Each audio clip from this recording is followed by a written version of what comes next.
Welcome back to listen to the story of the village girl from the Ostrich Mountain. This is chapter 4 of her story, and chapter 4 is about the village sacred icon.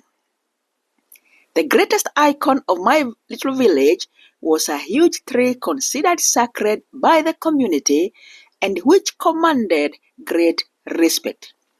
Under this tree, the ancestors offered sacrifices to God when they prayed on behalf of the community. They petitioned God for help and forgiveness, and they offered sacrifices under this tree. The name of this tree is the Mogumo tree. This huge sacred tree is older than all the villagers and has stood in one of the village corners for many years until today. The villagers called the place where the Mogumo tree stood and still stands the Mogumoine place. When I came of age and could stroll out of my mother's space on my way to Sunday school, I remember seeing this Mogumo tree standing majestically just as it stands today. Only the force of God can bring it down, as it is a taboo to cut it down. Today, many years after my childhood, this Mogumo tree still remains the village's unwavering heartbeat. Under this sacred Mogumo tree, respected villagers met here. They had their own space where they sheltered themselves from the unforgiving midday sun.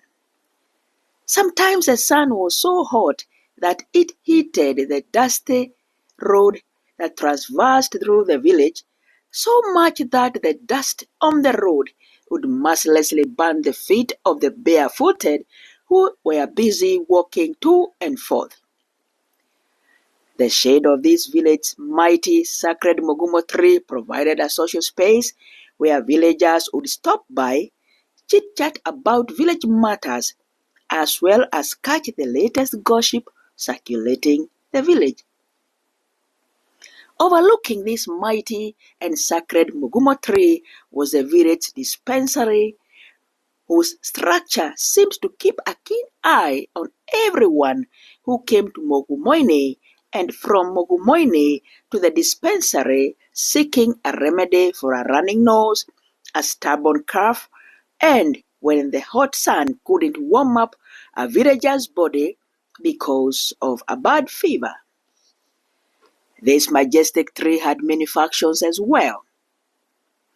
If you were a first-time visitor to the village, Mogumoine was a meeting place where the host would provide directions to their homes, all where they could meet you. The village Mogumo tree was a static GPS. From it, you could locate any place within the village.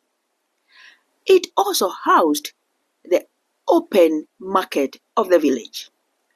Underneath it, one could purchase the village's indigenous and naturally grown fruits such as mangoes, tangerines, guavas, and bananas.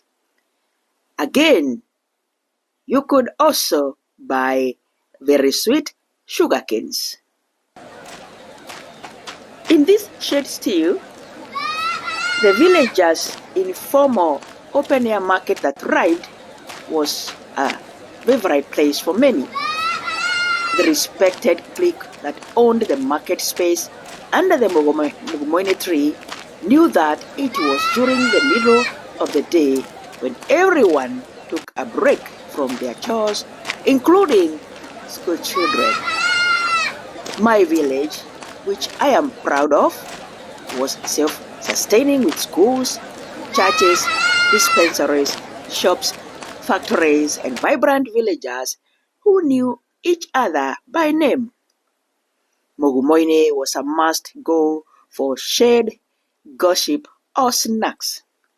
When I could get rich after a villager gave me 10 cents to buy sweets, I remember that with my 10 cents, I would go to Mugumoine and buy 10 mangoes that costed 10 cents each or 1 cent each, or a big piece of sugarcane with my money, and share it with my little friends.